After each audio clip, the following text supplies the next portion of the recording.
कृत्रिम वर्धी प्रवर्धन वो कायिक प्रवर्धन जिसमें हम अपनी इच्छानुसार अच्छी नस्ल के पौधों को प्राप्त करने के लिए उनके कायिक भागों का उपयोग प्रवर्धक के रूप में करते हैं। इसकी कुछ प्रमुख विधियां हैं।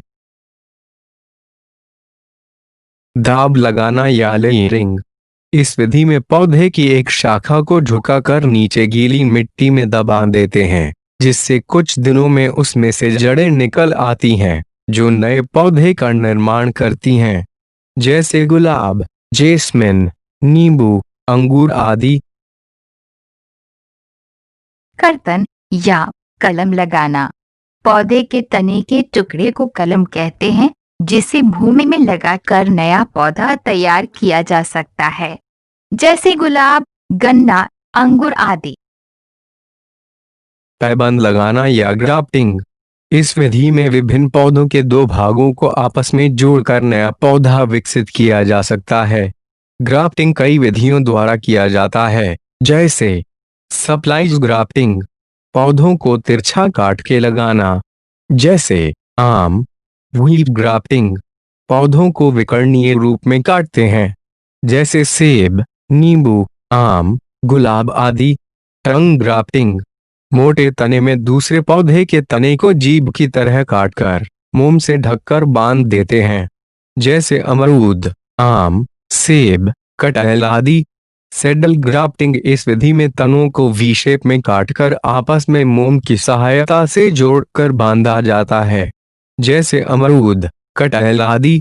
क्लेफ्ट ग्राफ्टिंग, एक तने को भालेनुमा काटकर दूसरे तने में किए गए छेद में डालकर बांधा जाता है, जैसे सेब, अखरोट, अंगूर आदि।